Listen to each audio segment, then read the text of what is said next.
आपका मेरे channel commerce गुरुजी पर। और जैसा कि मैंने अकाउंट्स की वीडियो डाली थी पास होने के लिए कि 100% पास होने की ट्रिक, बिजनेस की भी डाली थी 100% पास होने की ट्रिक, और आज मैं बताने वाला हूं इकोनॉमिक्स में आपको क्या क्या कैसे कैसे करना है जिससे आप ये सुनिश्चित कर लें कि आप 100% पास हो जाएं। कुछ बच्चे वीडियो को देखने के बाद कहते हैं कि सर हमें पास नहीं होना, हमें अच्छे मार्क्स स्कोर करने हैं। तो बेटा दोनों के लिए ये वीडियो लागू है, क्योंकि मैं इसमें इंपॉर्टेंट टॉपिक्स भी बताता हूं और आपको कैसे कैसे किस चीज को करना है उसके बारे में भी बताता हूं। तो मैं बेसिक से बताऊंगा। सबसे पहली बात, जब आप इकोनॉमिक्स के पेपर को करने बैठोगे तो सबसे पहली बात मैंने जो अकाउंट्स, इको और बिजनेस में बताई है कि आप नंबर वाइज करोगे क्वेश्चंस को। भले ही आपको शुरुआती क्वेश्चंस नहीं आते तो इसका मतलब ये नहीं कि आप पहले उस क्वेश्चन को अटेम्प्ट कर रहे हैं जो आपको आ रहा है, लेकिन आप ऐसे नहीं कि आपने शुरुआत 11 से करी, फिर 5th, फिर 3rd, फिर 9th। ऐसे क्या होता है बेटा, जो हमारा एग्जामिनर है वो थोड़ा फ्रस्ट्रेट हो जाता है और वो आपकी कॉपी उस तरीके से फिर नहीं चेक करेगा जिस तरीके से उसे करनी चाहिए। तो पहली चीज ये आपको याद रखनी है। दूसरी चीज, जो टॉपिक आपको आते हैं, फॉर एग्जाम्पल आपसे क्वेश्चन में पूछा फॉरेन इन्वेस्टमेंट, या कोई केस पूछ लिया, तो और आपको वो केस पढ़ने के बाद समझ नहीं आ रहा कि मुझे इसमें करना क्या है, तो आपको क्वेश्चन छोड़ना नहीं है, आपको क्वेश्चन करना है। आपको ये बताओ, अगर आप फॉरेन के बाद पूछा जाएगा तो आपको उसमें से कुछ तो आता होगा। फॉरेन इन्वेस्टमेंट क्या होता है, फॉरेन एक्सचेंज क्या होता है, मैनेज फ्लोटिंग, स्प्लॉट फ्लोटिंग, ये तो कुछ आता होगा आपको। आपको लिखना है पहली चीज, और उस पूरे आंसर में जो चीज पूछी है, जैसे यहां मैंने क्या कहा फॉरेन, तो उस पूरे आंसर में 3 से 4 बार फॉरेन की बात करनी है, यानी कि फॉरेन वर्ड 3 से 4 बार रिपीट होना चाहिए। जब आप एक आंसर पूरा अच्छे से, आप बिना कुछ ही लाइन को छोड़े, प्लस आप ऐसे कर दे ना खराब हो जाए या आप कोई गलत हो जाए तो ऐसे काट देते, ऐसा नहीं करना। सिंपल, बड़ी प्यारी सी वाली, आपको मालूम है कि आपका आंसर गलत है लेकिन आपको लिखना है। क्यों?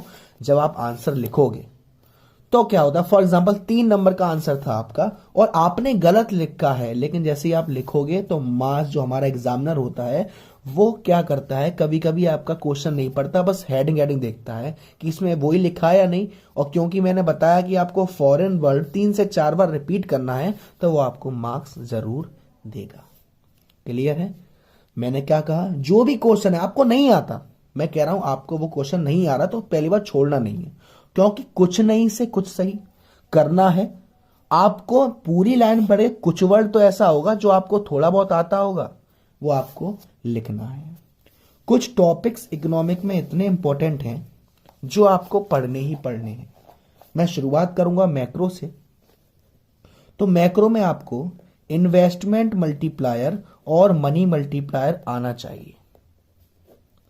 इन्वेस्टमेंट मल्टीप्लायर और मनी मल्टीप्लायर आना चाहिए।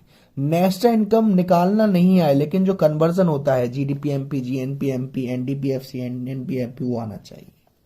न्यूमेरिकल जो दे रखे हैं एमपीसी एपीसी, इसमें एक न्यूमेरिकल आएगा ही आएगा, याद रखना, एक न्यूमेरिकल आएगा ही आएगा। मनी एंड बैंकिंग वाले चैप्टर में आपका ये सीआरआर, जो क्वालिटेटिव और क्वांटिटेटिव इंस्ट्रूमेंट है, वो बहुत जरूरी है। एक जो आपका मैक्रो में जो बैलेंस ऑफ पेमेंट वाला चैप्टर है, उसमें जो आपका करंट अकाउंट और कैपिटल अकाउंट के बारे में दे रखा है, इससे अच्छे से पढ़ लेना, क्योंकि हो सकता है ऐसा क्वेश्चन आ जाए जिसमें आपको कॉलम दे रखे हैं और आपको एग्जाम्पल दे रखे हैं कि क्या चीज किसके लिए जरूरी है। Deficient, primary deficient, physical deficient के बारे में आपको अच्छे से पता होना चाहिए। बेरोजगारी जो होती है हमारी, unemployment, voluntary employment, involuntary employment, ये आपको अच्छे से मालूम होना चाहिए। ऑटोनोमस कंजप्शन है ना, ये सब आपको, आरबीआई के फंक्शंस,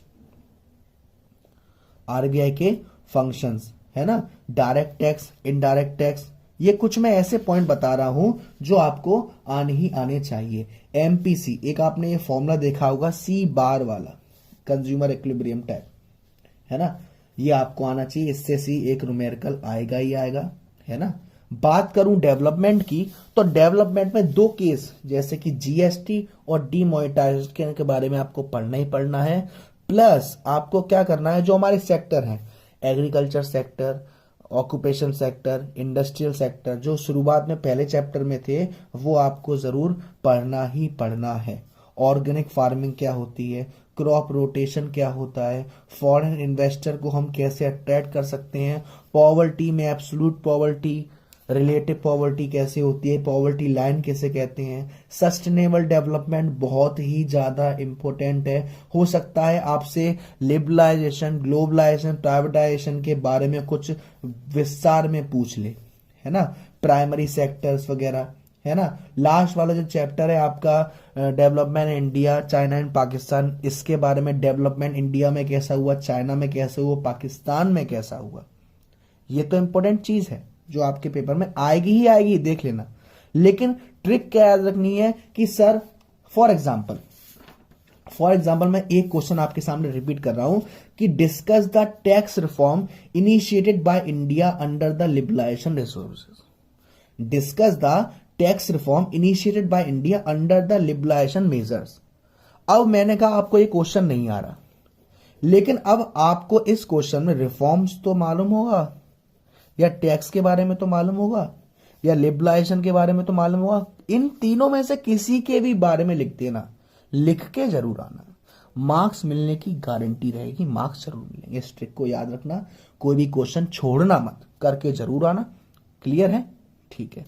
एक बात और मैं बता दूं, जितने भी एग्जामिनर जब कॉपी चेक करने बैठते हैं उनके पास आंसर शीट नहीं होती, तो जैसा टीचर होगा उसके आंसर को देखने का नजरिया अलग होगा, ठीक है ना। तो इस ट्रिक का ध्यान रखना।